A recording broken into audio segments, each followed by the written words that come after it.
Kamala Harris is about to win the election tomorrow. Well, she probably won't be deemed the winner tomorrow, but she's going to win. Not because she has better policies, not because she's a better candidate, and definitely not because she's more likable, even, than Donald Trump. You have to understand what has happened over the last couple election cycles. You don't really notice it until the entire game has been played. This is a long-term game that's being played here, years. And you don't really notice it because of all the little things that light people on fire. It's the little things that you see that happen that get you all distracted. That's not the end game. Let me break down to you what's happened. When Donald Trump first ran for president in 2016, his campaign was grassroots. He went to all the little places that the Democrats either didn't care about or didn't think mattered. And he spoke directly to those people. It was meet and greet. And they didn't really have anything negative to say about Trump at the time, right? So the attack was him versus Hillary. He ran out, lock her up, all that nonsense.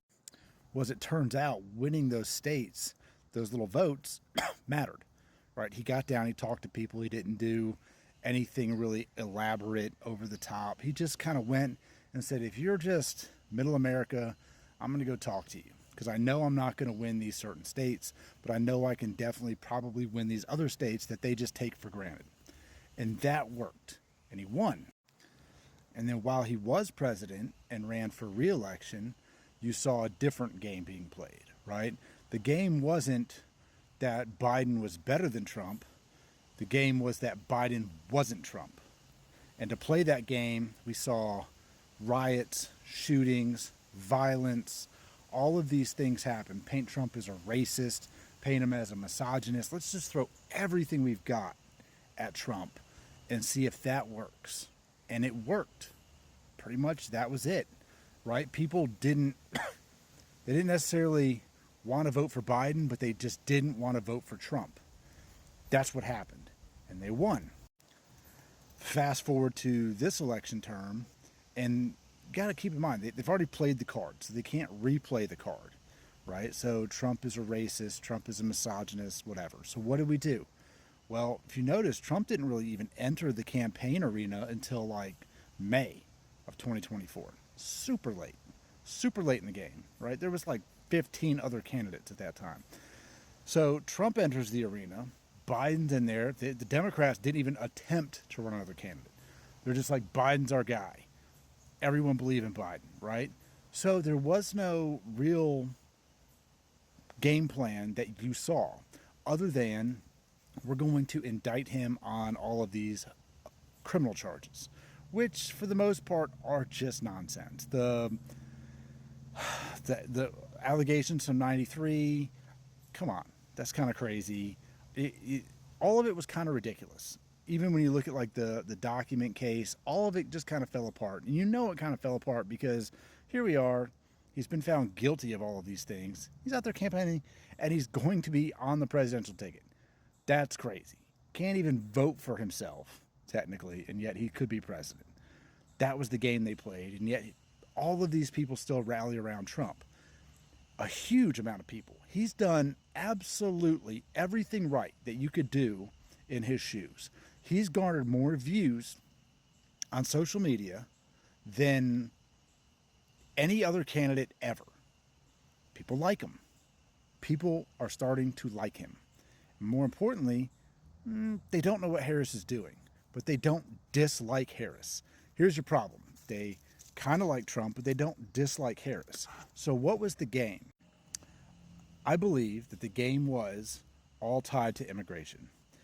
I believe that the game that they played was the slow trickle in of people at the border that came through and went to these key places that nobody really paid attention to. I mean, you know that the immigration, that people are coming in, you know that. And you know they're undocumented and all of this stuff. But they didn't leave. They're still here. And why? Why are they in all of these middle America places? And then all of a sudden you have 15 states that don't require voter ID. So that's the end game, right? let's get all of these people to slowly trickle in here over the last 4 years. It's not like 10 million people came rushing the border and busted through and went and took over. It's not what happened. It was hundreds and hundreds and hundreds at a time that came through and got dispersed. And whether or not they vote, I don't know, but I know that they are allowed to vote. So if the person who let you come across is the person running, and that person is not saying you have to leave, and the other person is saying that you need to leave, who are you going to go and cast your vote for, even though you're not registered to vote, but you don't need an ID? It makes the most sense. And JD Vance, I think, put it the best when he was on Rogan, and they basically said it's an insurmountable problem for them. While he thinks Trump ran a good campaign and they've done everything they could, make it too big to rig, that is an insurmountable problem, because if the Democrats are almost guaranteed certain key states and the Republicans went and really fought hard for these other states, then it's really hard to win those when you have all of these people. You got all these people in there that don't need a voter ID to cast a vote for Kamala Harris. I would be remiss to say that there are not going to be more votes cast than there are registered voters. That seems like the most likely situation that's going to happen. And it wouldn't be all that difficult for someone to leak a particular list of people who are registered to vote, who have been inactive in the election process, and certain people who don't have an ID just so happen to turn up and vote as these people. I think that's the game. I think that's the game that we're going to see unfold. I think that's the game that Trump can't win, because even though it all happened while he was campaigning, he is in no position to stop any of it whatsoever. And they win. I think that's what happens. Let me know what you think. I don't know. Some people just like Harris. Some people just hate Trump. I don't really care who you like or who you want to win. I think that's the game that we see unfold very soon.